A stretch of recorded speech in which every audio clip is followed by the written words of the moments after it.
I moved to Oak Ridge Springs because I wanted peace, a quiet neighborhood, a fresh start. What I did not expect was the human embodiment of a siren alarm, HOA Karen. The first day I met her, she didn't even bother to greet me. She just pointed at my trash cans and said they were a 1 inch out of compliance. That was my welcome. No cookies, no smile, just to show law and punishment. I should have taken the sign seriously, but I thought she was just a strict neighbor. I was wrong. She was a full-time nightmare disguised as a homeowner. Over the next few months, Karen made it her life's mission to make sure I stayed miserable. She would take pictures of my lawn at 6 a.m. and emailed it HOI that my grass was too green, which apparently meant suspicious fertilizer use. If a single leaf fell on my driveway, she sent me a warning. If my dog barked once, she came over to discuss noise violations. She complained that my porch light was too bright, then complained when I dimmed it, saying it was too dim. I tried being polite.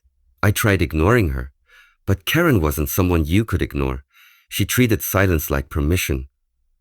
One night when I got home from work, I saw a silver Lexus blocking half of my driveway, and of course it belonged to Karen. I knocked politely and asked her to move it. She sighed dramatically, like my request was an inconvenience. She said visitor parking was full and she had a no option, so she used my driveway. I told her she should have asked. She rolled her eyes and said, "We're neighbors, don't be dramatic."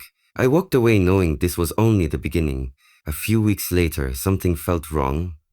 I noticed my garage door open by just an inch. My smart system notifications had been turned off because I was repairing some wiring. I lifted the door fully and froze. There, parked confidently inside my garage, was Karen's silver Lexus. Her sunglasses on the dashboard, her tacky pink air freshener, her HOA badge tossed on the seat, her car inside my garage, like it lived there.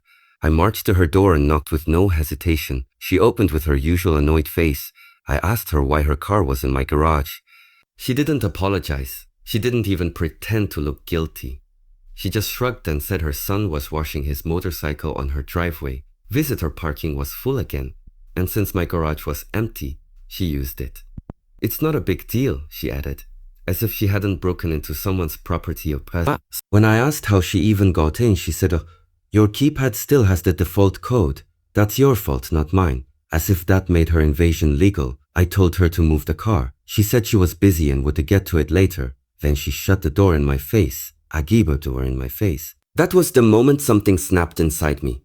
I wasn't going to argue. I wasn't going to call the HOA. I wasn't going to fight. I was going to do something far better, far quieter, and far more satisfying. That night, as I paced around replaying her smug expression, a deliciously petty idea came to me. I opened the garage app, changed the keypad code, then pulled down the heavy manual lock, one that no keypad or remote could open. Her Lexus was now sealed inside my garage. And I had a 2-week vacation starting the next day. I hadn't planned to take it, but this situation deserved celebration. Before leaving, I glanced at the locked garage and smirked. Her Lexus sat there like a guilty prisoner.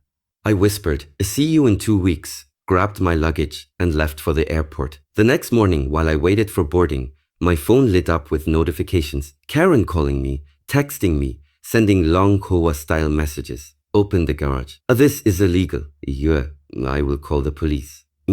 "Answer me now," I smiled, turned off my notifications, and switched to airplane mode. For 14 days, my phone stayed that way. I spent my vacation on beaches, eating good food, sleeping better than I had in months.